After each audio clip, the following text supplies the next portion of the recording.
Hi, I'm Jason, sometimes known on the internet as Udvernoki, and I'm here with... I'm Chris, the Tingler Capel. Hello, I'm Gabriel Shank, and you might know me as Gabez, or you might not. And I'm Roger, and you might know me as Soren, Mojo. And welcome to Welcome to our second or first attempt at a International House of Mojo podcast, depending on how you look at it. I don't know if you consider the Insecticide one a test run or not. I kind of do. No, I don't. No, that's our official first one. It was our pilot, let's say that. Okay. Anyway, we just connected a few minutes ago. This is the first time I know some of us are even meeting each other beyond IRC, so it's going to be really awkward and crazy and pretty much everything you expect from Mojo. I guess the first thing we'll talk about, we'll just jump right into it, is E3, because a surprising number of Mojo-relevant games are going to be showcased there. Ghost Pirates is supposed to be there. There's going to be a big Brutal Legend coverage, and Telltale will be announcing a new series, and LucasArts may or may not be announcing a Monkey Island 1 re-release. So what are you guys most excited about? Should we start off with Brutal Legend? Brutal Legend? I have to say I'm bored of Brutal Legend. I'm not at all interested in it. I mustn't... It's about rock music. I don't like rock music.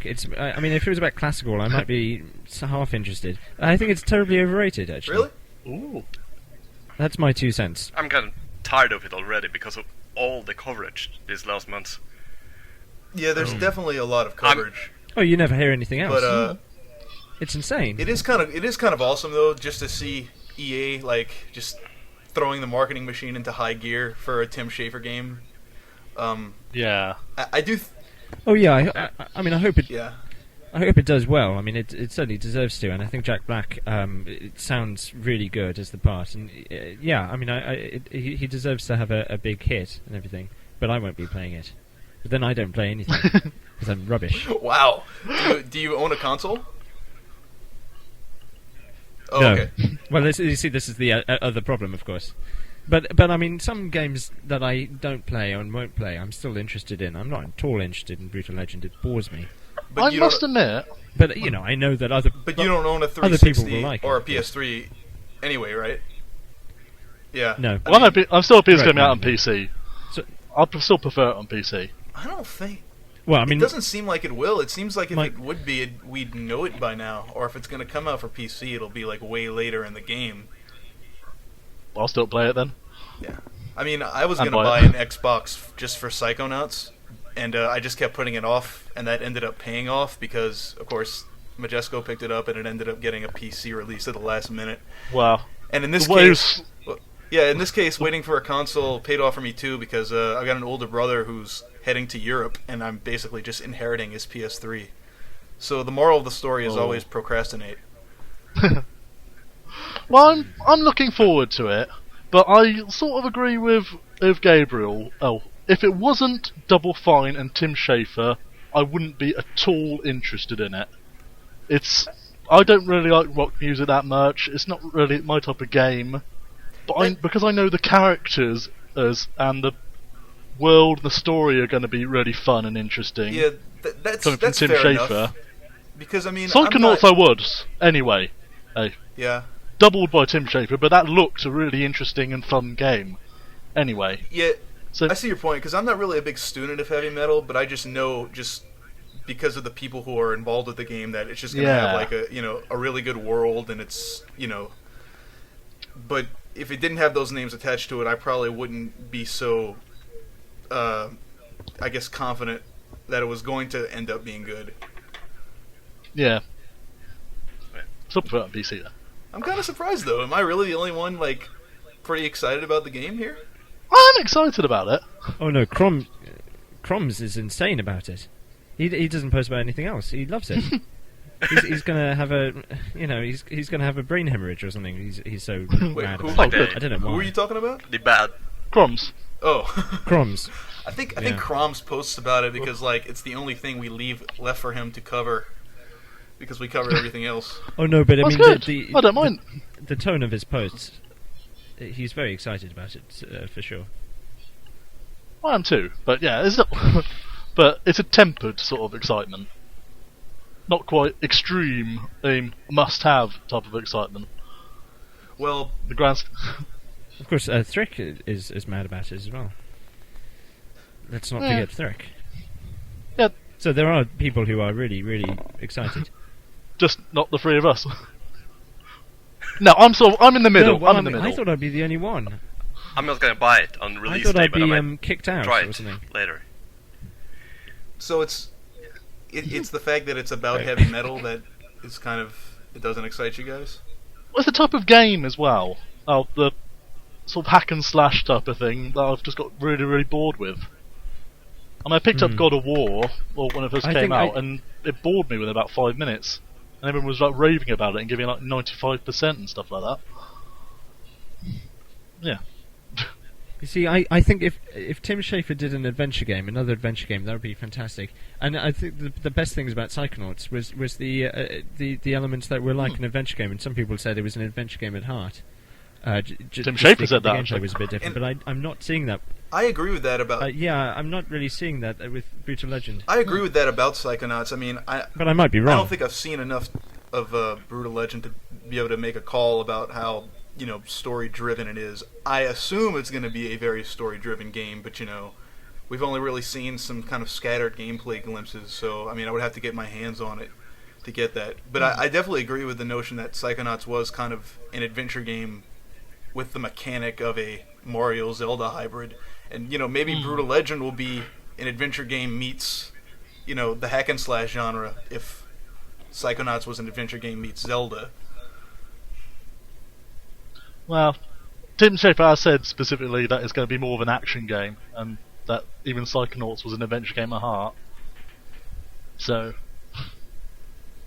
But I mean, he's really jazzed about this being an adventure game, But I mean, an action game. The thing about Psychonauts is that, I mean, it still wasn't an adventure game by the conventional definition. It was an adventure game by Schafer's definition, in that it was story-driven, and that it had the kind of same focus on the characters and the dialogue and bringing the world to life that the old adventure games did. And I think it's still possible that Brutal Legend could have that same kind of focus, just with a different kind of gameplay.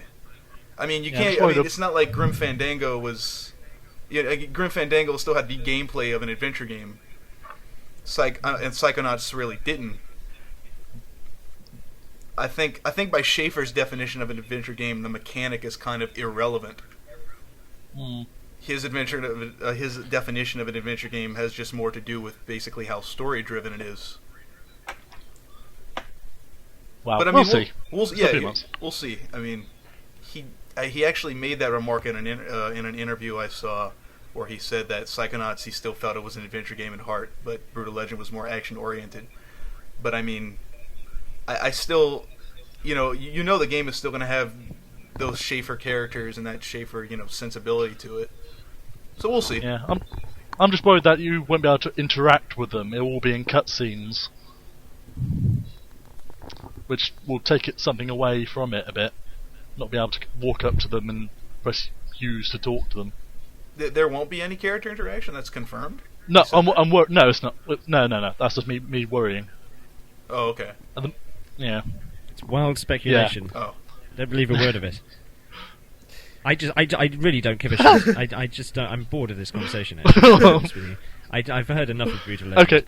I don't read the news. Well, let's I move on. block it yeah. out. Let's move on to Ghost Pirates then. All right.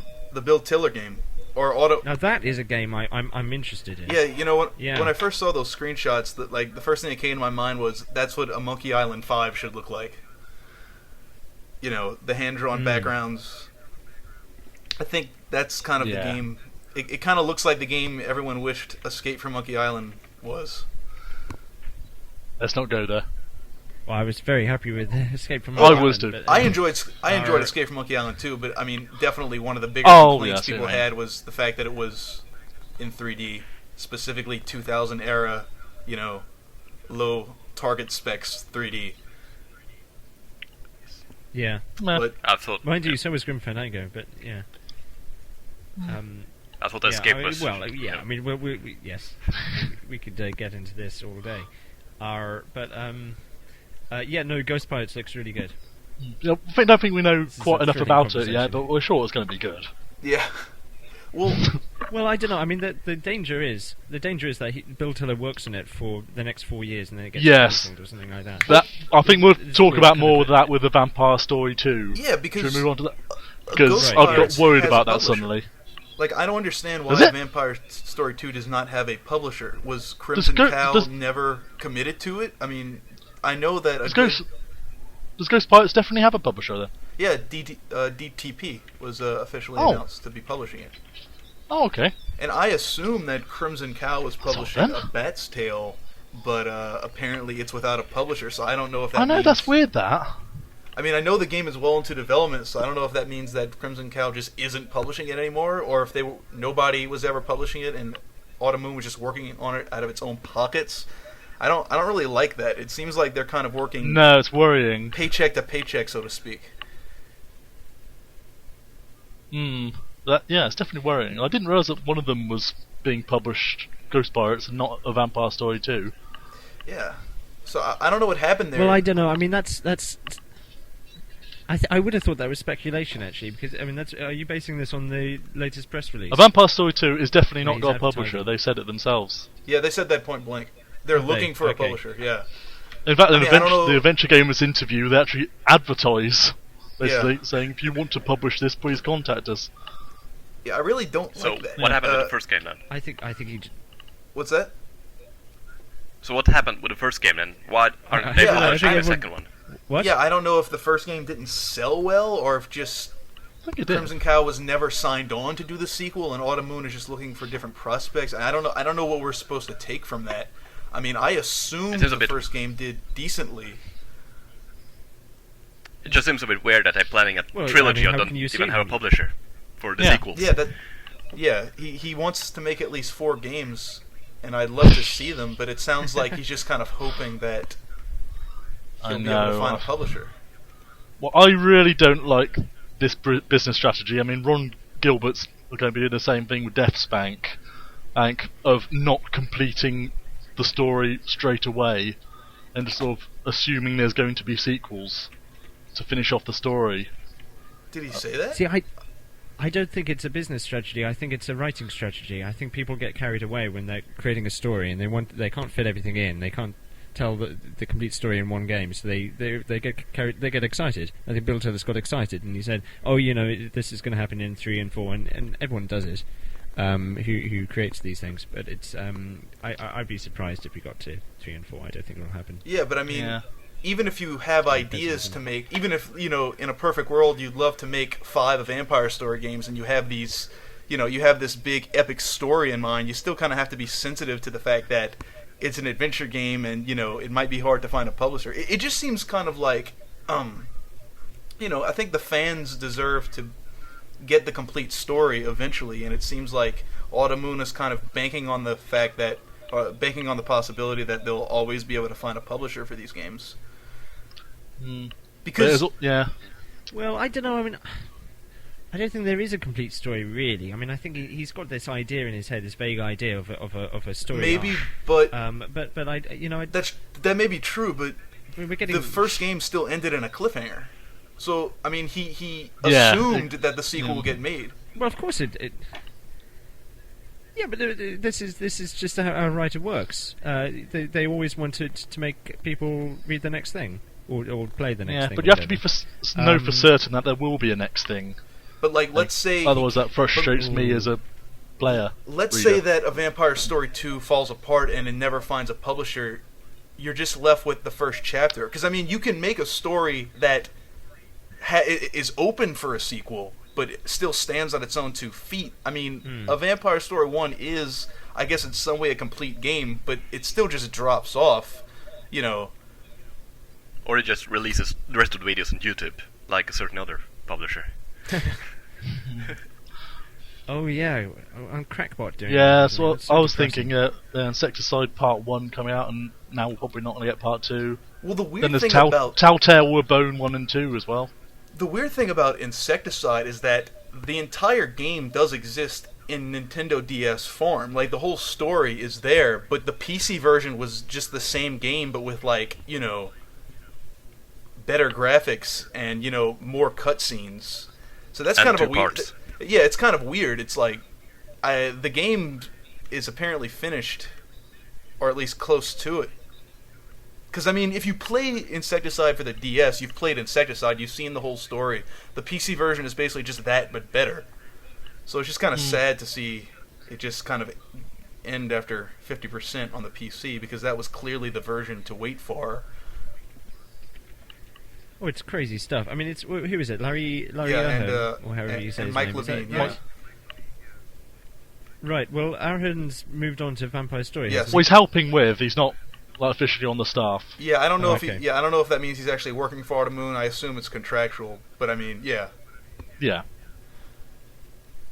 So he? Right. that just kind of Yeah. So that kind of sucks, really. I mean, I don't understand. I mean, we actually discussed this in the first podcast. I don't understand why that game wasn't developed for Wii, and DS just seemed like such an odd platform for it. I guess at the time the Wii was new Yeah. and the DS has the bigger install base, but I mean, the game is perfect for the Wii.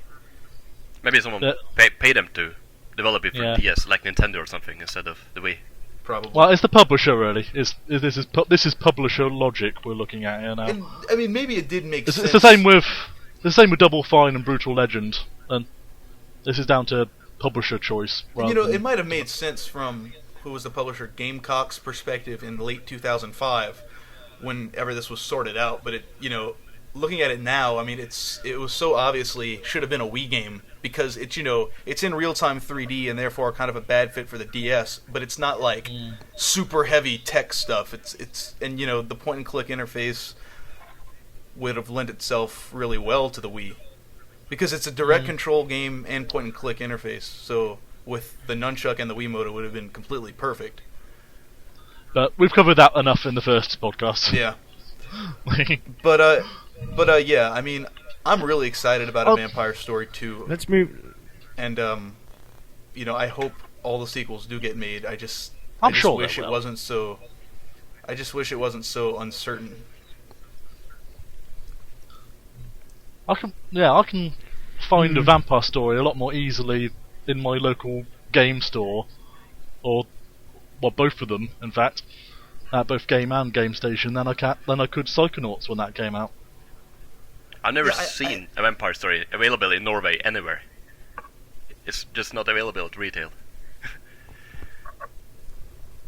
In terms of sales, though, I can't imagine it flopped. I mean, I don't know what the expectations were, but I mean, you can Germany, sell at least, it must have done yeah, well. you can sell an adventure game in Germany, and I mean, selling an adventure game in Germany that you can advertise as being made by the old LucasArts people, it just seems to me you can at least make your money back. But I mean, I don't know. Oh, and it's about vampires as well. Yeah, They love vampires in Germany, don't they? According to Sam and Max. right. Yeah, That's what my entire knowledge of The Germany logic is is from Sam and flawless. Max. yeah. And just from the But I mean, of course, we just don't know. I mean, yeah. As a game, though, I'm really excited about A Vampire Story 2. The first game had flaws, but I thought it was a really great game overall, and I mean, it can really only get better. So, I mean, Yeah. I'm really looking forward to A Bad's Tale. Yeah, they tighten up the writing. I don't like that title Oh. much. I'm not a huge fan of the title. Yeah. Another thing is... Does anyone else think that's a bit rubbish? What, the It is title? a bit. It's meant to be more from Yeah, a bat's tail. Broderick's perspective. Literally, But it's a reference to something, isn't it? A bat's tail? I think? Probably. Oh, a winter's tail is what I'm a thinking. lot of things. I It's think. probably not anything to do with that. Another thing I find kind of Well, weird anyway, I mean, about Autumn Moon is the fact that they've had all these games in development. Like, Ghost Pirate just kind of came out of nowhere, and it's supposedly going to be out, like, in early Oh yeah, they got 2009, and A Vampire They got Story the robot 2 one as is well, haven't they? well Could be. underway. Like, They got the sci-fi one as well, haven't they?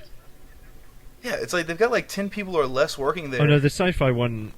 No, the sci-fi one is not in I development. don't think the sci-fi one is going to get made. That was just a concept he was... I think that I don't think that was ever announced either. Yeah, I think that was just something Bill put on his blog. He said, look, I drew this piece of concept art for some hypothetical game I may make someday.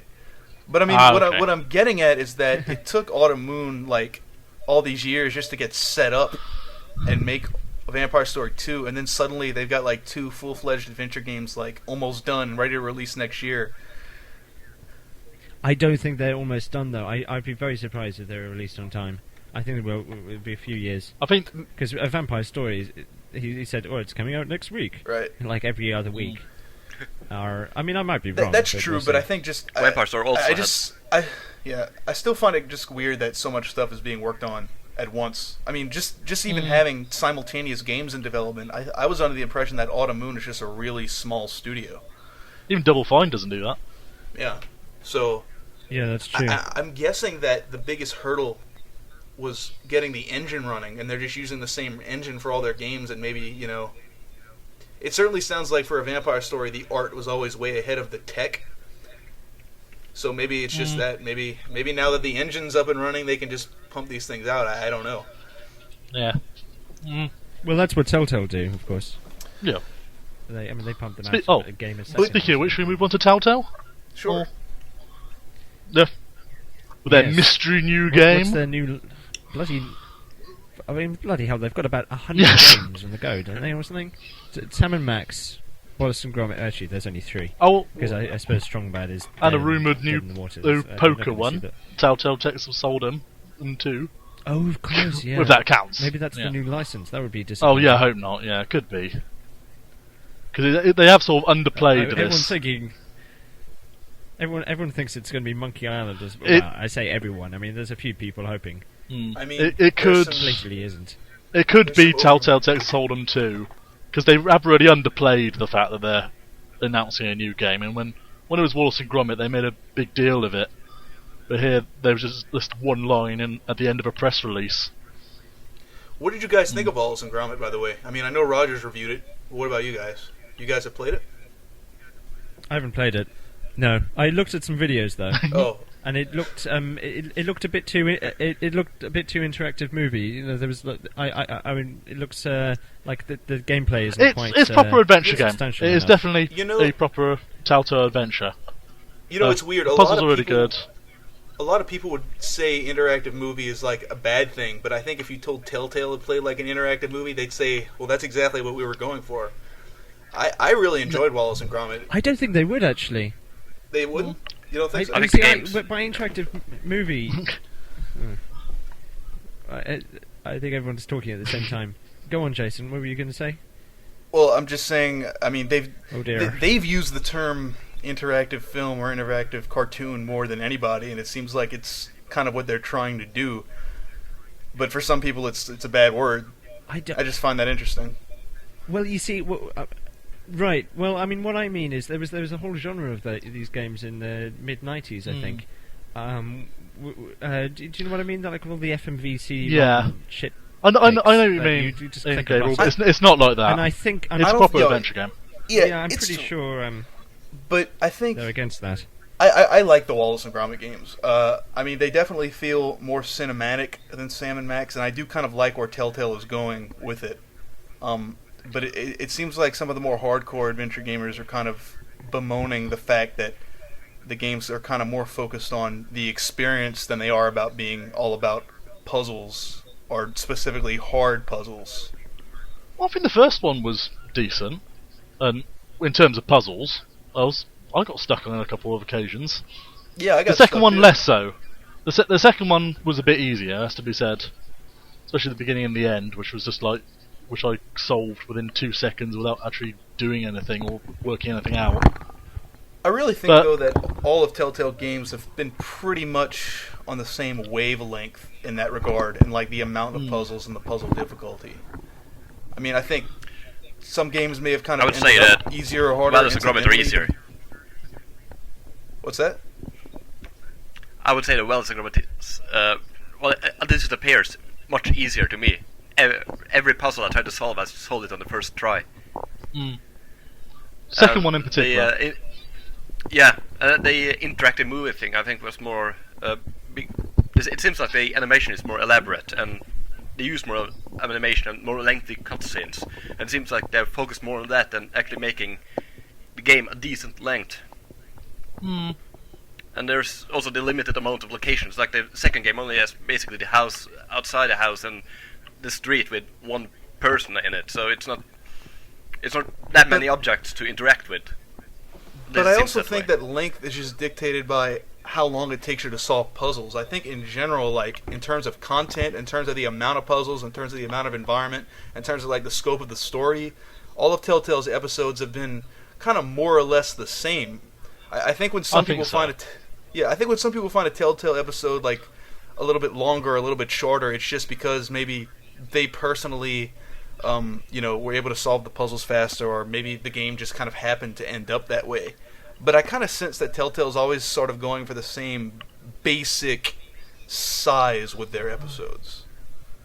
The only real problem that I had with the Wallace and Gromit ones compared to Sam and Max and Strong Bad is that it's just not as funny as either the Wallace and Gromit films or their other adventures. It's nice, it's charming, but it's not really laugh out loud at any point. Wait, you're saying compared to Sam and Max or compared to the Wallace and Gromit both films? Both. Oh, both? Okay. Yeah. Well, that's definitely interesting. The films are elaborate though in their jokes, like all the visual gags and stuff like that. I couldn't make that in the game without making them much larger. Yeah. And it would also... Yeah, it's much harder to sell. I'm not as exposed to Wallace and Gromit, but from what I have seen of it, the games seem pretty faithful. I mean, it's certainly a much different brand of humor than Sam and Max or Strong Bad. Faithful, definitely.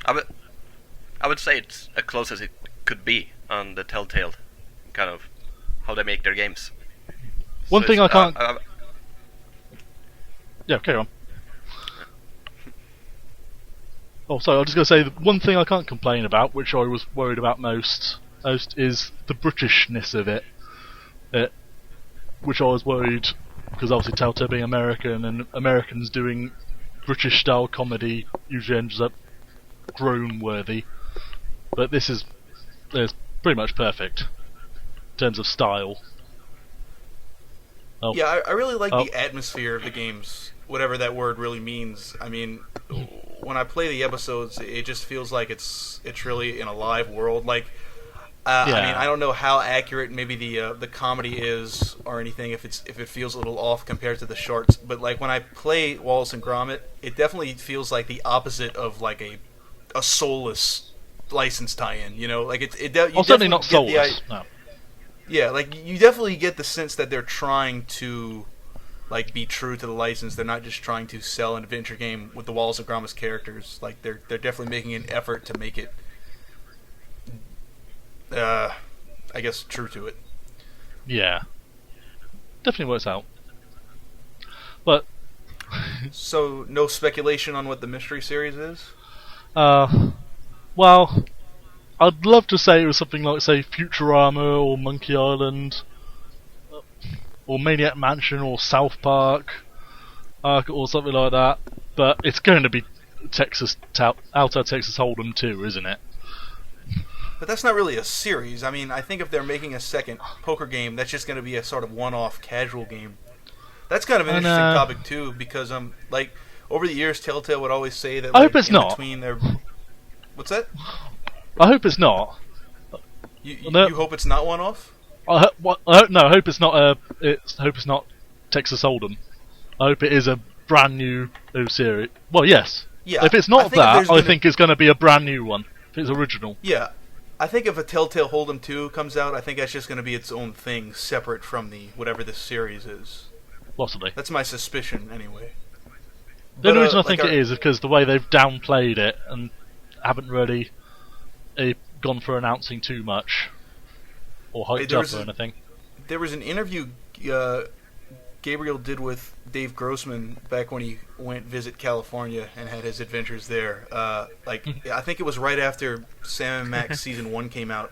Dave Grossman alluded to a casual game that they were going to release between Sam and Max Seasons 1 and 2, and it never actually happened. It seems like they've always... Right, I made up most of that interview. You see, I took notes with my my little scraps of paper. I didn't have a dictaphone or anything like that, so I kind of had to make up. I did the same with the Bill Tiller interview, and he posted a comment saying, "Wow, I didn't know I actually sounded like that." Well, here's the thing, Bill, you don't. I just made it up. But I don't know. I mean, he did. There was some talk about a casual in-between game, which I think they just farted out. Yeah, I don't. Yeah, that definitely wasn't the there was only. nothing If you to made it comment up, it definitely wasn't the only reference to it. Like they would say that they would. Right, They would try to. Yeah, they would try to pump out kind of a casual game when they were kind of on the downtime between their larger series, and I got the impression that it wasn't just going to be poker games. It was just going to be any kind of casual game, but maybe something more character-driven than the norm. I guess they tried to do with Texas Hold'em. I do suspect I that guess- if it's not the poker one, it could well be their first original one. Their original IP, mythical as it is. We'll see. We'll see.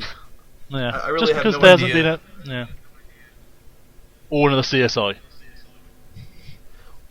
Well, didn't, Oh yeah, that CSI slip on the video. There is going to be a new I forgot about CSI, or at least it seems like there's going to be. But that's you obviously think? not a new series, It's not Sam and Max though. That's the only thing they did So what? say. I mean, right? Unless they make So a it'll be this is C- insane. So CSI New York. Unless they make a CSI New York, because that would right. technically be a new series. Clever. I hope not though. So they're possibly making a new poker game, a new CSI game, a new license, and Sam Max Season 3. Is that right? Or, Yes. That is still coming, what? presumably. Yeah. Presumably. But that's quite a lot. They promised they're Sam quite and a Max small company in the still, beginning I of think. this year, but that didn't happen. So Yeah. Well, they're they at the alluded point to it. apparently where they can have two teams working on two complete series simultaneously, and we don't know what's been going on. I mean, something was surely being worked on while Wallace and Gromit was being made. It's plausible that they could have that many games being worked on, especially considering how streamlined their production processes apparently are. So we'll see. Let's so- hope for Sam and Max though. I'm getting worried about that. Those poor guys now. What, I thought Sam and Max were supposed to be shown. Wasn't there some mumblings about them being at E3? No, Not necessarily nothing being at all. the big announcement, but that they would be there. Not at all. Oh, okay. Well, not that I know. No, they said they're doing a new series, but they have made no mention of Sam and Max. There was some article Apart- where Season 3 was mentioned, but I don't remember what it said, so I'll just shut up about that. I think it's just mine saying that it's definitely not Sam and Max Season 3 being shown. Yeah. So Anyway, speaking of speaking of things that are soulless, should we move on to LucasArts? Ooh, Well, that, Staff of Ooh, Kings is going to be the first. that was a great link. Yeah, Staff of Kings is going to be the first LucasArts game I owned since Armed and Dangerous, I think. So that'll be interesting. You know, I it's almost also the first one with I Henry intend- Jones. I mean, what? I It's also the intended- first one with Henry Jones, according to the press release. Oh yeah, the first game in which Henry Jones is playable, except for Last God. Crusade, and all the other games are And playable. and Lego and Lego Indie last year. Well, yeah, I almost mean, bought. it does annoy me. I had intended to buy the first Lego Indie, but I kind of put it off, and now they're making the Complete Adventures thing, so I'm just going to buy that, I guess, at the end of the year. We all knew they were going to do that. Yeah, it's kind of sad that you can predict that so accurately, but. Well, but what do you guys think about Staff of Kings?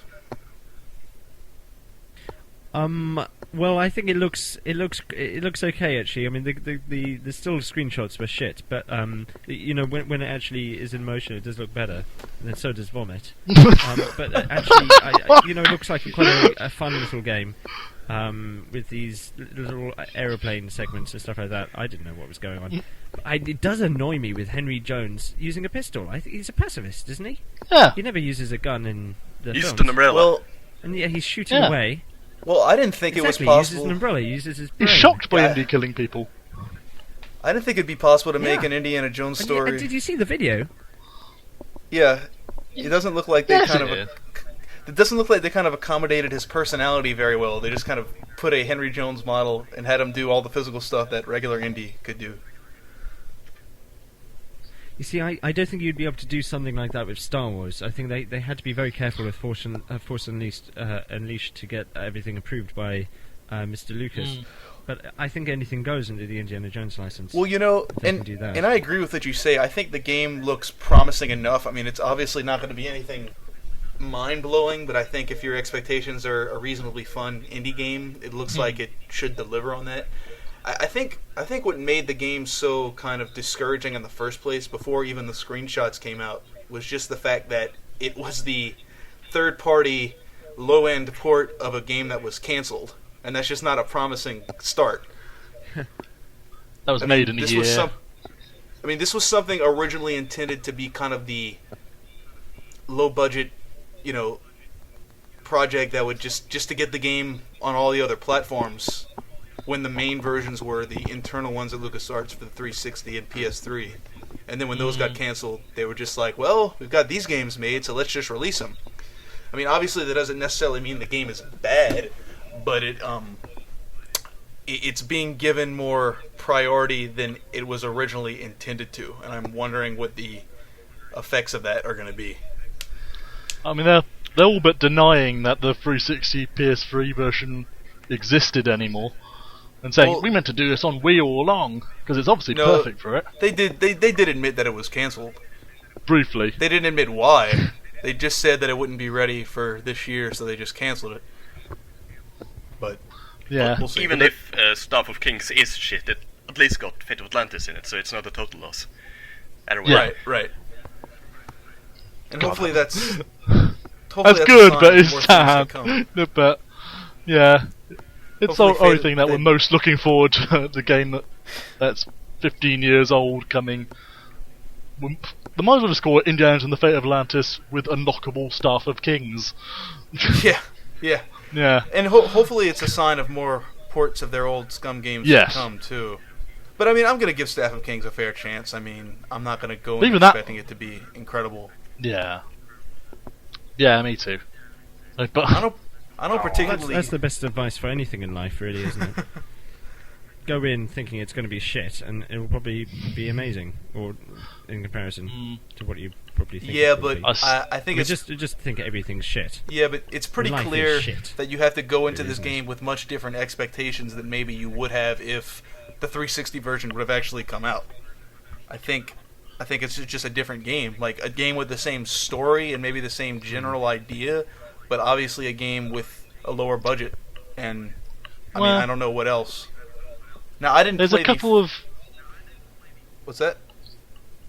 Oh, I'll just say there's a couple of just small things. Well, generally small things about it. There's just really pissed me off, and a few other. One is the absence of the satchel, which is just baffling. That seems like a nerdy observation to make, but you're right. It's part incredibly of his weird, especially since Even it's in the all the other logo versions. has a satchel as well in their videos for him. That's the hat and the satchel is just is same with the jacket. Yeah, that's really weird. And the second thing is calling the Nazis Germans. In an Indiana Jones game. I think that's kind of stupid, That is but I pretty can bad. get over it as long as they don't change the word Nazi in Fate of Atlantis. That would be ridiculous. That as well. I bet they will. Especially if it involves re-recording dialogue. I agree. I doubt they will either. But I think they will. I think they will. If they're making such an effort to remove it from the main game. No, I don't think it's a matter because it would take effort to change Fate of Atlantis. I think this is more. Well, I don't think they actually say it out loud. They do. Atlantis, No. do they? They do. No, Indy definitely says. Oh no, they do. Nazis No, allowed, they do. definitely. Yes, there you are. Yeah. But So why are they changing it then? Is it still because of Germany, or? Yeah, that's what I was gonna say. I think the lack of effort is I the don't think entire it point. is. This way, they don't have to make two versions. They can just make the one they can make the PC one for Germany, and they don't have to localize it. I guess. I don't know. I don't know if it is. I don't quite know the reasons, but I don't think it's just laziness. I think they're generally worried about being PC. You really think so?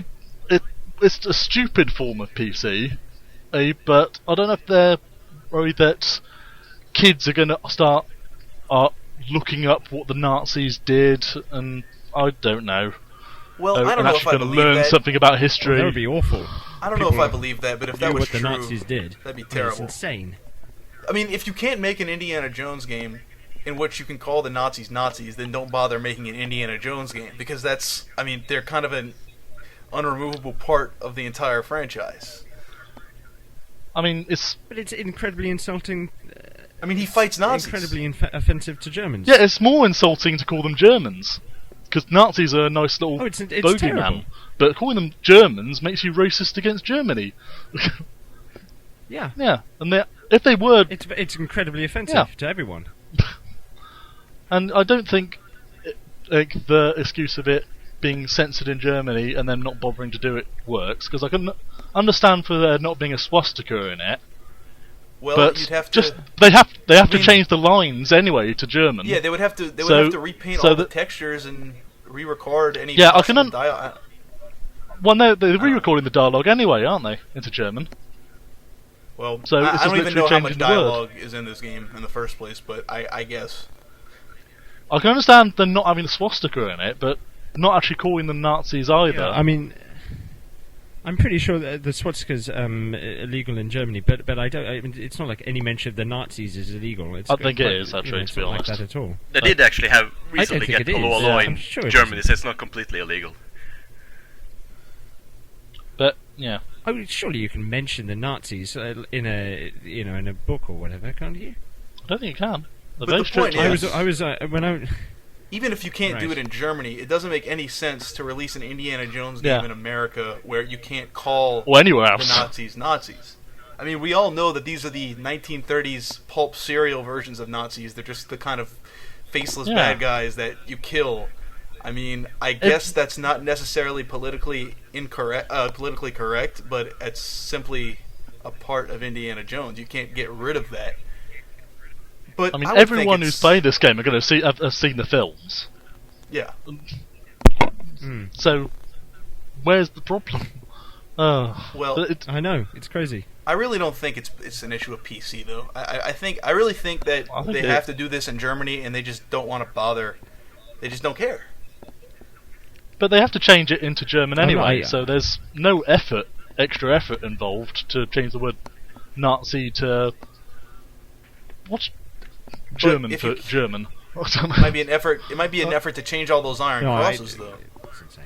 Well, like I said, I can understand the swastika not being in it, but not actually calling them. But the voice work has to be changed anyway, so you might as well just call them Nazis. Well, I guess we'll see when the game's out. What kind of Yeah. what kind of references they make. But In the video, they call them Germans. I know that much. The producer specifically calls them Germans several times. Well, I mean, maybe that's just the producer. I mean, he says a lot of bullshit. Let's Possibly. be honest. He talks about 100, but says a lot of I can't remember where crap actually stuff. he said it, but I think it might have been on the LucasArts forums themselves. But so Right. or well, in I mean, or in an they're all interview batshit somewhere, crazy. maybe with IGN or something. But I've definitely read it officially. well, the bottom line is your major gripes with the game so far are the lack of a satchel and the lack of Nazi It's a- references. like I said, it's my a small, problem- they are, but they're relatively small things. But as Indiana Jones go, they're just odd things to miss out. Yeah, I understand. I was gonna say that Was there a my sexual problem in is the Infernal look. Machine? The look of the game, that glowy, misty look to it. Wow, this is the Wii thing, I unfortunately. don't mind that. I don't mind You it know? too much either, to be honest. But it's the Wii thing. It's It looks like the Why is it a that's the Wii way they thing, do it. Because they do it for PS2 first, and then they sort of smear Vaseline over it to make it look a bit better on the Wii.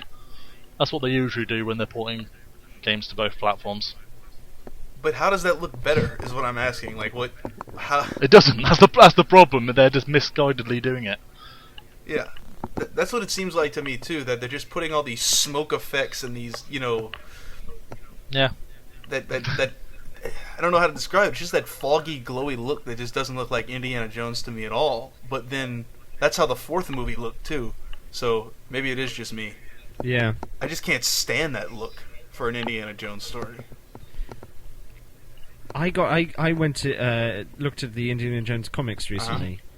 Have you got this comic book? Very probably. Chris. Chris, sorry. Yeah, it was really primary colorish. I didn't like that at all. I'd much rather have it drab than too colourful. Well, They are in general. because even They're mostly aimed at very young kids, though. To be fair with those ones. I think being colorful is an important part of it. Just because it's colorful doesn't mean that it has to be like bright. I mean, I think there should be an element of grit to it. But I mean, if you take a picture from Indiana Jones and the Temple of Doom, and you take a picture from Kingdom of the Crystal Skull, the Temple of Doom still is going to look contrasty, and there are going to be these colors to it, and it's going to be sharp. And the Crystal Skull one just has this processed, just digital look to it. Like with all these digital balloon cameras. filters, it doesn't look like the other movies at all. I mean, No, it's wait a not minute. just. What am I talking about? I think it was that Kingdom of the Crystal Skull was famous for Spielberg digging out the old cameras just so they could have it looking vaguely similar. I think from a So it's not digital cinematography, cameras. I think from a composition perspective, it did look old-fashioned and like the old trilogy. But in terms of like the lenses and like the actual color, I mean, I think I don't know what kind of filters they used on that movie, but it was just incredibly overbearing, and it didn't look right to me at all. And it looks like Staff of Kings is mimicking that. It looked like it had been through a digital process afterwards. It's like it being cut digital instead of on film, and that gives it a very different look, I think. Because they add all these kinds of color and palettes and stuff to it.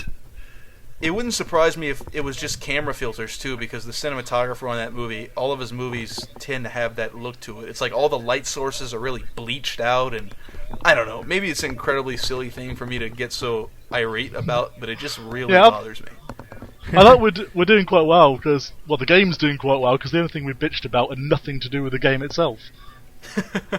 Right. Graphics, We don't know. political That's another. correctness. We don't know anything about it. We just know that like you can interact with the environment apparently in some way, and that there will be a storyline. That's all I really know about it. In game terms, just from what I've read in magazines, behind the scenes, in rumours, etc., I'm worried that it's going to be very, very linear. Almost to an on-rails extent. And this is just from a small review I've read in Empire. They suggest that there's little to no exploration value, even worse than Emperor's Tomb. That's my only worry. I don't hold much credence to the Empire review, because it was just a tiny little thing and the first review released. Well, did they give it a score? Yeah, they give it about 3 out of 5. That's what we'll give it. That's what I gave Force Unleashed, wasn't it? Force Unleashed got it. We could actually write that review now, probably. I think Empire review did. Well, I think they just did it on a preview build or demo or something. I think LucasArts is actually going to send me a review copy, so maybe we'll actually have one on Really? time. Yeah. Oh, really? I actually managed to get a... How did you get that to work? Well, I got a hold of them, and wow, they really? said, okay. I've emailed them, and they don't like me. I tried to get an interview with them. with You them. email? Well, yeah, I've emailed them countless times. If you go to the Lucas, they hate me. If you go to the can't phone them up, then. If you go to the LFN admin forums, you'll see my thread where I was asking for help in getting a hold of them, and they said, don't ever use the PR address. They do not ever listen to that. Yeah. There was apparently a guy you could contact, and his email was listed on the actual product PDF for Staff of Kings, and he got back to me in like an hour, and he said sure. So, there you go. So yeah, that's pretty cool. Wow, High five. Even if LucasArts doesn't like Mix and Mojo, that guy at least does. So, well, hopefully you'll get it before the actual game, because I got promised Lego Indie as a review copy by one of the producers of the game itself and the developer. And he sent it to me like about a month after it came out. If it doesn't come in by the release date, I will just buy it when it comes out, and whenever the review copy comes in, I'll give it to my little cousin or something. But I'll try to get a timely review up for the game. Or we can give it away in a competition, whatever. But hopefully, because Mojo is in sort of a troubling trend where we're actually reviewing things on time. It's actually kind of frightening, but I think we should keep it up. It is awful. I did I review think we the should, Valis Gromit episode a definitely stop week doing late, that. but that was because they sent me the copy 4 days before release. And I had no time to review it that weekend. So, Staff of Kings. Should we move on? Lego Indie 2? Do we move on to another indie one? Anyone here care? Were you the only one who played the first game, Chris? Probably. I've played it. Oh no, little bit, but Gabriel, you have played the demo at least.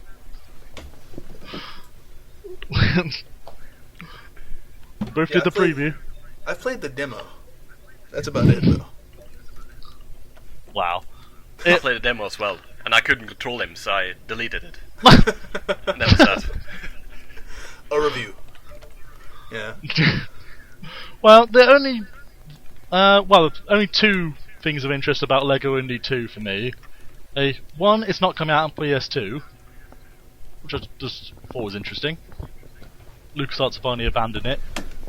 I mean, it's only been 400 years since the console came out. I know, but yeah, Staff of Kings is coming out for it. It's even coming out for PC, but not PS2. Yeah, that's true. It is coming out for PC. That's kind of weird. Yeah. And the second thing is in the same way that Barnet College was like the central hub world for the last game, each film is going to have its own hub this time, and in an interview they've said there are going to be 6 hubs with 5 levels each, even though there are only 4 films. So there's 2 mystery hubs with an extra 10 levels still to account for. So you're thinking there will be new levels besides Crystal Skull? Well, the Crystal Skull gets like 10 levels and maybe 5 levels for secret levels or something like that. So maybe maybe or maybe they we'll get do like some, maybe a Fate of Atlantis. or they do theme. or something else, something more interesting. Maybe. Still, it's But I pretty don't know amazing. about that. There are no less than 2 LucasArts games that we're apathetic about at worst. So that's pretty Yeah, unprecedented. well actually, we're far worse to Brutal Legend than we are to Staff of Kings. Well, that's you guys. I'm more interested in Staff of Kings. I'm incredibly excited about Sadly Brutal enough. Legend, but whatever, man. Well, shall we get on to Monkey Island then? As in Monkey Island 1 Special Edition for the Xbox. Yeah, I don't know what to think of that. Well, first of all, I don't know what If it LucasArts' exists. definition. I don't know what LucasArts' definition of a re-release is, and although this You know what their seems definition real, of a Special Edition is? yeah, I know this seems Extra real Jabba the Hutt. because I trust adventure gamers because they usually don't tend to publish things that aren't real, but it's worth noting that there's been no official confirmation of this yet. I'm guessing it's true though. I'm guessing it's more true than any speculation about, Telltale making a Monkey Island series. But I'm hoping that What was it? any Monkey Island 1 special edition will be for more than the live arcade. Xbox, I can't even So what was imagine the how source that's for gonna the special edition? Wasn't it just a USK website saying that they rated the game and then they removed it again? Yeah. Did they have Yeah, another but source? adventure gamers But they- also claim to have a source that also confirmed this. It was more than the ratings site that claimed that this existed. Yeah. So we'll see. That's was very also the- vague, though. They could be just be saying they had a source to seem important or whatever. I mean, I could do that. Yeah, But that's the source You though. should do that. The Racing's board, interesting enough, revealed the existence of Broken Sword for the Wii and DS last year, before pulling it down and saying no, we made a mistake, and then it turned up like a month later. well, I just hope this is like the Fate of Atlantis port. I just hope that this means that in the future LucasArts will be respecting their back catalog a little bit more than they have. I mean, even the baby steps they are taking here, hopefully it's a sign of more And to come. there's the rumour that they're reviving an old license as well. I can't remember who said that. True, but a Monkey Island 1 Well, re-release would everyone's fall been under saying that too. Yeah. that so could that be all lends that credence to it. Yeah, I mean, as well. it's always fun to speculate, but Or Monkey Island 5. yeah, Main that mission 3. it would be hilarious 5. if Monkey Island 5 was announced, because then it would be competing with Ghost Pirates. It'd be funny to see a Monkey Island 5 competing with Ghost Pirates, like the people who made Monkey Island 3 are making a Monkey Island 5 an all but name, and then it has to compete with the real Monkey Island 5. Anyway, that'd be funny. Ghost Pirates wins. Yeah. So what about I can Mother predict that Hari? now. Oh god. Is that even coming out in English anymore? Oh, Matahari? Yeah. Yeah, the English release. I mean- what happened? Supposedly the Italian version has English in it, so it is done. The North American release Yeah, the recordings are done. is in limbo, apparently, but the So Italian the version English one. has English voices, but there is no Yeah, version with they- both English voices and English subtitles. It's out in Norway, No. isn't it? But it's very easy to play, because almost everything is read out loud, so you don't need to know that much Italian to be able to play the game. Okay. Oh, you played it? The only thing in Italian is basically the description of the puzzle, so you have to guess at what you're supposed to do in the mini games, like the dancing and that thing. I just think it's Well, kind of funny that the game was written in English by two Americans for a German publisher, and Yeah, the English not getting localization is never coming out. Yeah, not even in England either. We haven't got it. But to I be fair, guess the reviews haven't been complimentary. Still, I would like to play it. I mean, it is a game made by Hal Barwood and Noah Falstein, or Yeah. so I'd like Well, to see it. written supposedly by, with how much they made. I think of I it. think they were. I mean, I don't know how exaggerated it was, but I'm told, or I read, that it was pretty much designed and written by them too. Like, somebody at the German publisher had the idea to make this game, and they basically just hired Noah and Hal to, do all the actual creative stuff. At least that's my impression. I could be wrong. Yeah.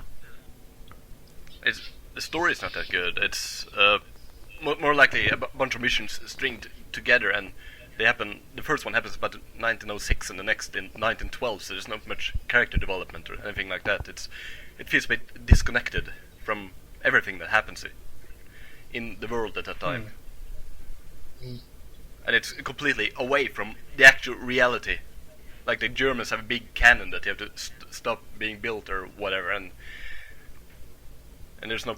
And Well, when you actually get to I set guess the I charge would've or whatever, so it blows up. It just shows you a newspaper that's been blown up. You don't actually get to see the cutscene itself, so it's not much of a reward when you play it. Huh. So that makes it a bit boring. Wow. We're not going Yeah, to find I out was- anyway, so... I was gonna say I didn't expect it to be an historically accurate game. I knew it was gonna be the kind of romanticized version of the character, but that's a different issue altogether. If there's not a sense of reward, well, at least one of us has Well, played. you get a newspaper heading that's shown on screen, like plane crashed or whatever, and then it fades out, and that's that. You're on the next mission.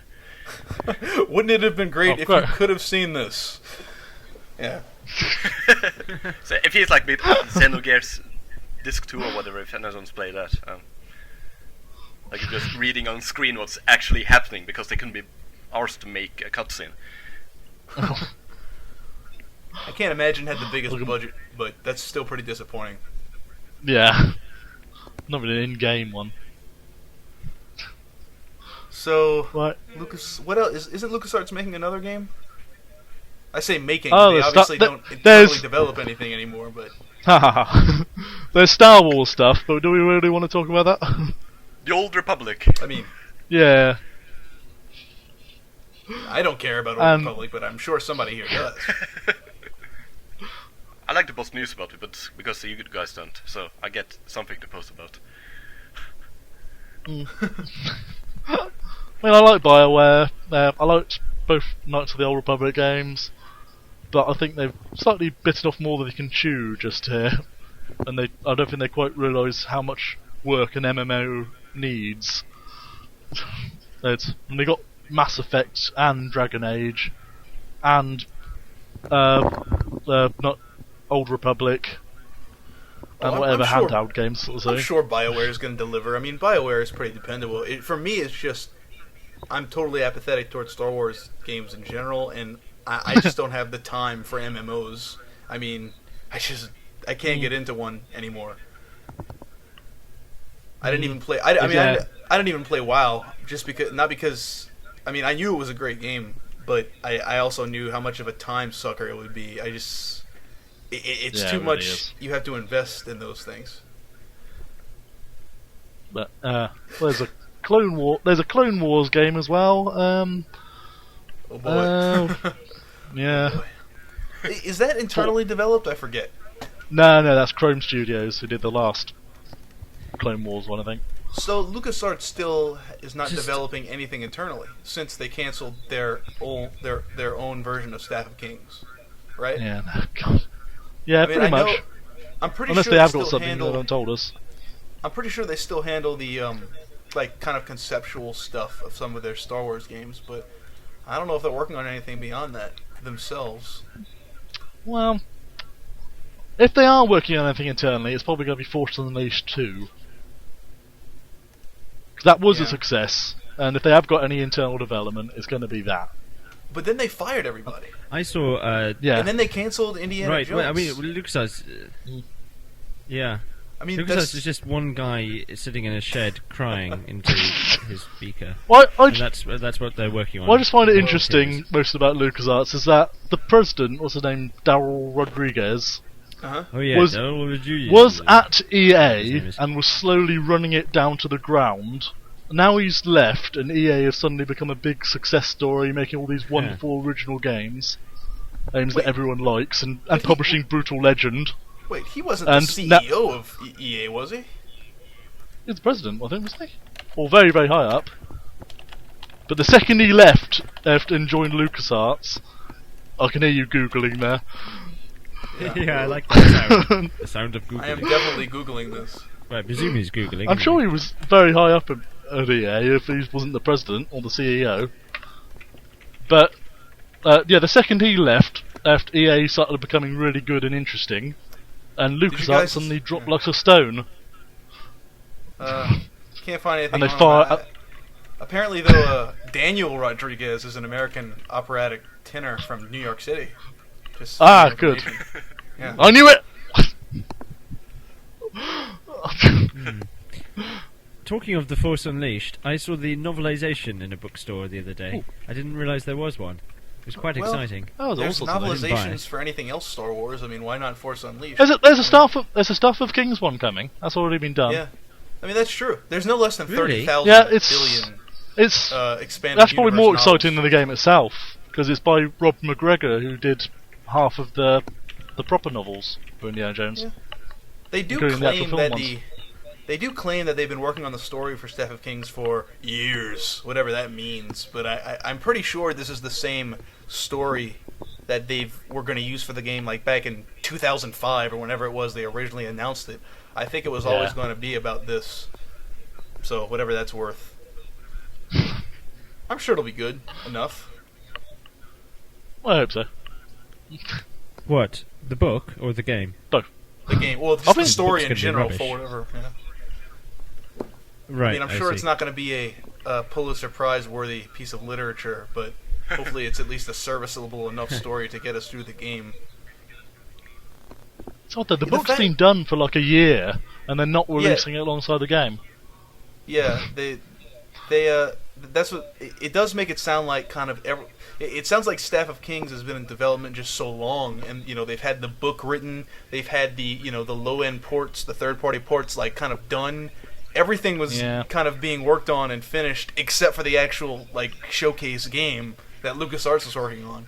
And I have to wonder what the reason they canceled it was. I mean, I'm sure it had a troubled development, just given how long it was in development. I mean, maybe it did have big problems, but considering they fired everyone who made That's Force probably Unleashed, why I mean, they fired all their staff. That had to have something to do with it. But do you think maybe there's just like an intention to just get rid of internal development? I mean, Yes. maybe the game was having problems, but it also could have just been like, you know what? Let's just get rid of everything. I think they had a go. They thought Force Unleashed and Starfall Kings both took too long. We're making a lot more money being as a straight publisher. Sod it. Let's become a straight publisher. That sounds about right. Yeah, that's what it feels like.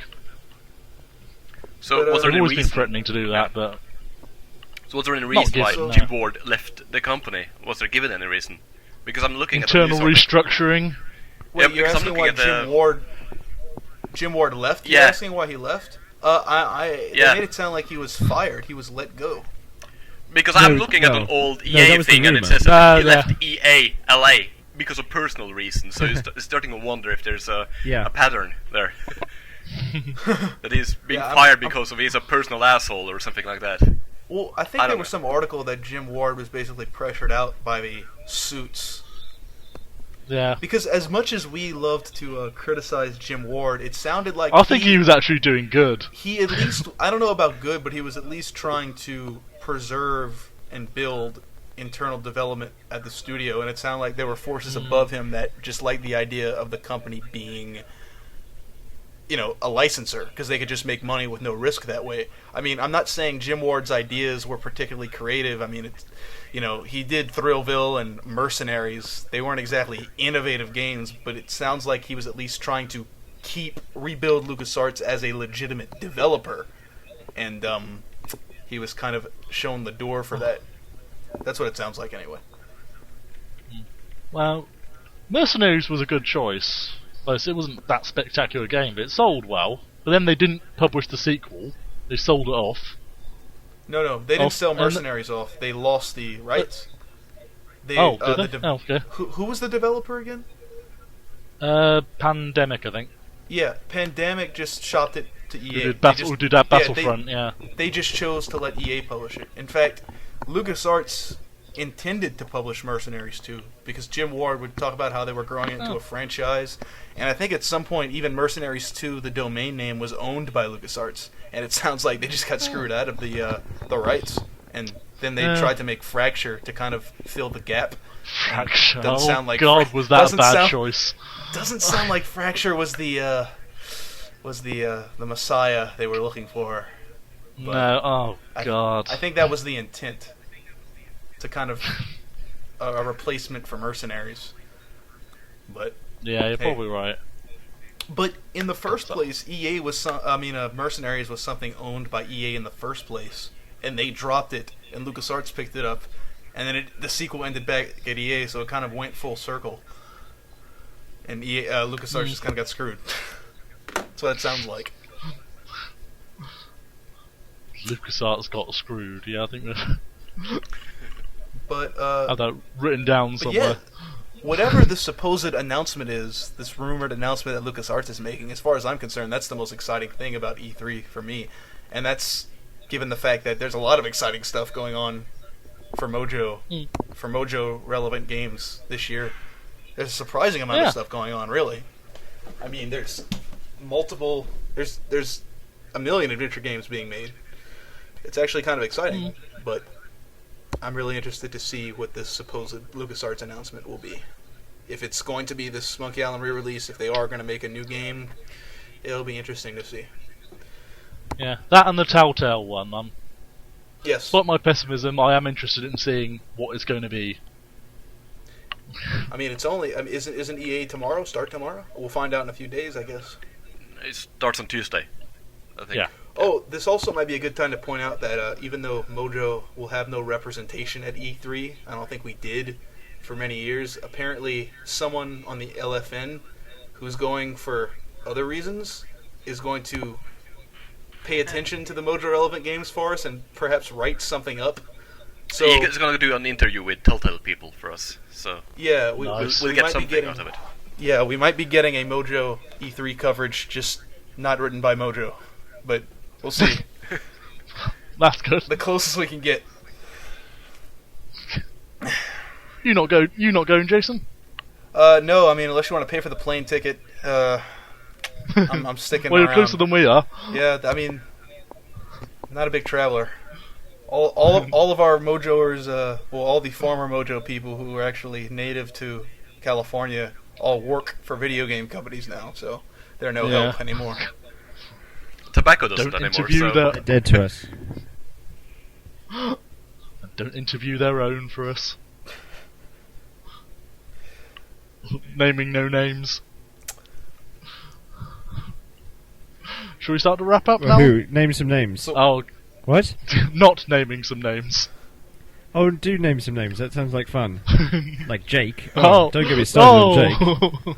Hey, what's the big idea, you jerk? Jake could tell us so much if he could only be bothered. There's so many at Telltale. We've got like half of Telltale works for us. Pretty much. Supposedly. They won't tell us I think anything. it's fair to say that 60% of Mojo's staff, like of all the year, like if you account all the years of Mojo's existence, I think like 60% of the people who've ever been a staffer on Mojo are now employed by Telltale Games. Yep. There's Jake. I There's wonder what the next David generation will do. Eggers. There's Tellarium. Yep. Doug. Eggy Eggers, I don't think yep. Doug works there Who? anymore. but Tellarium and Andrew Doug Langley. worked for Mojo at some Langley. point. Yeah, Tobacco. Yep. Doug. Is he still there? Isn't he? No, I think he recently Who left. did you say was fired?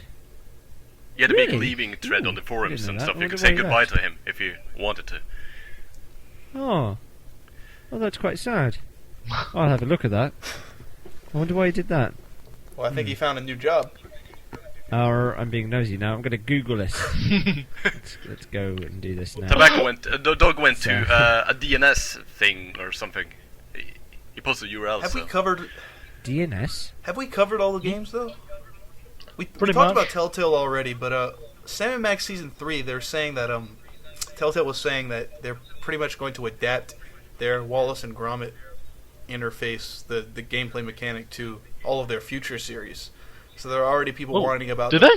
they? Yeah. I There's hope a- not. there's a- God. You don't like the Wallace and Gromit interface? No, well, it works. I suppose it works for Xbox, Well, but it certainly doesn't work on PC.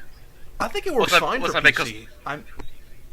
What's Where that? they're talking about adapting the engine updates, not the control mechanic itself. I mean, the control mechanic is born out of the fact that you don't see the floor in every scene, so you can't have direct control with the mouse.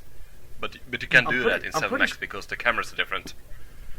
Yeah, but I think that's what I'm saying. I think the next Sam & Max is going to be like the composition of it is going to be closer to Wallace and Gromit. At least that's the impression I got, that they were going to kind of continue this direct control mechanic.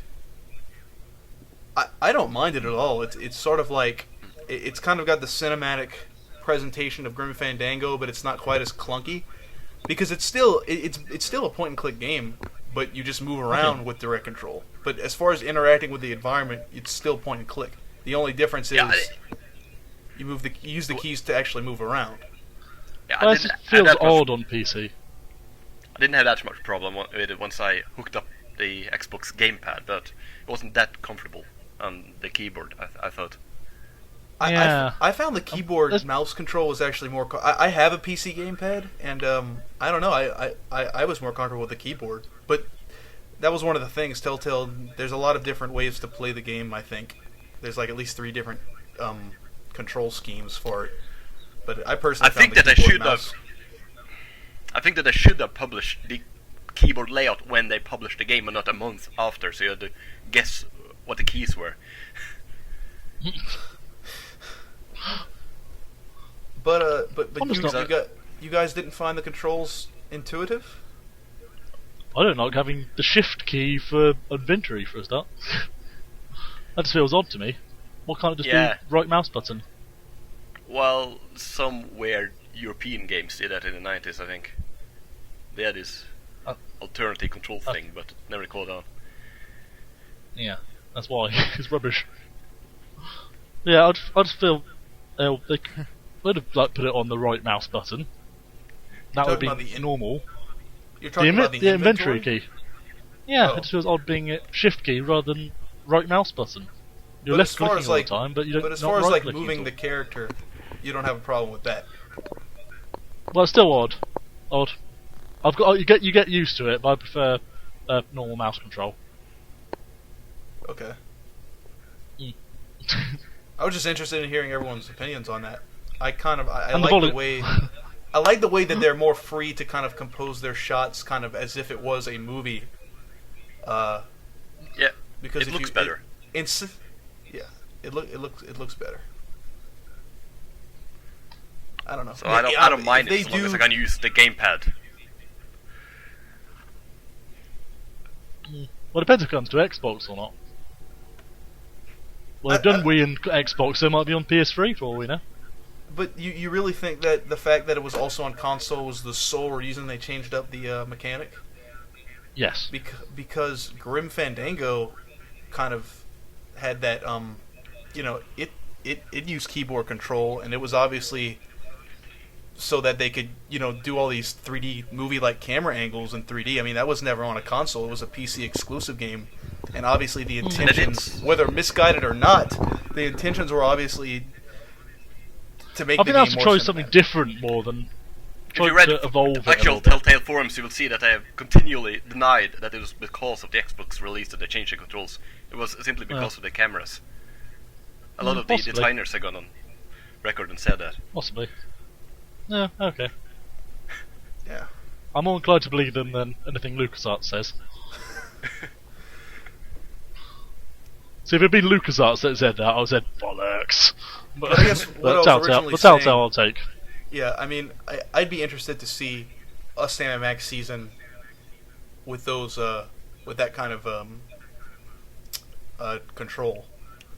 I mean, I'd be interested to see how it works out because I mean, the Sam & Max episodes were, they did some very cinematic things in them, but they were kind of reserved for the non-interactive parts.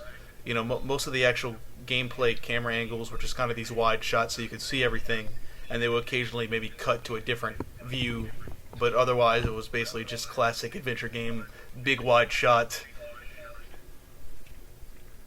And it seems like it's not as restrictive. Sorry? We reached 90 minutes. Hey. Well, we'll start to wrap up now. But I prefer the Sam & Max Season 1 and 2 to Wallace and Gromit style.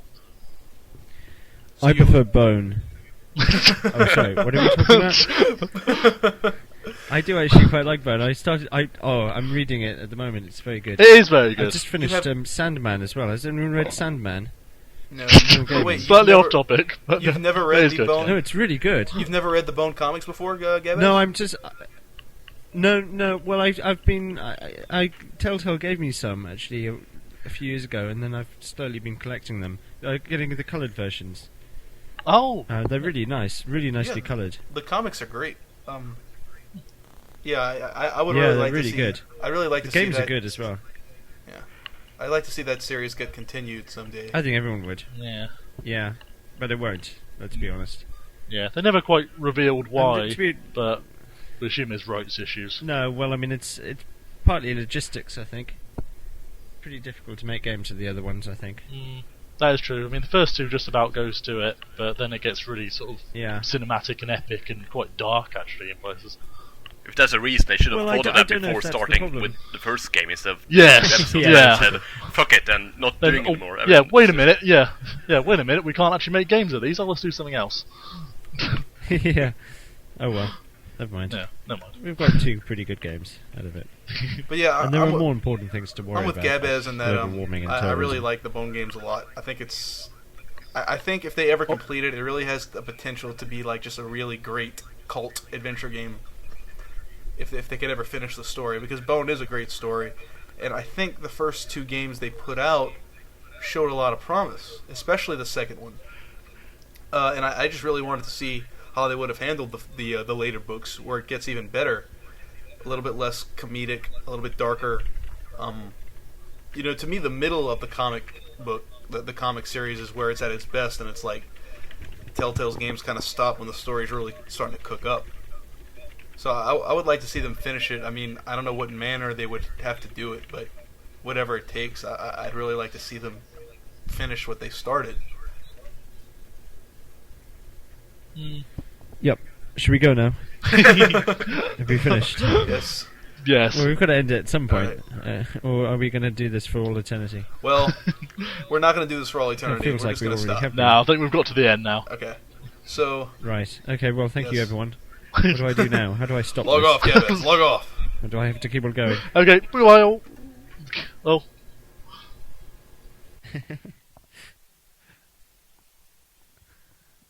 Okay.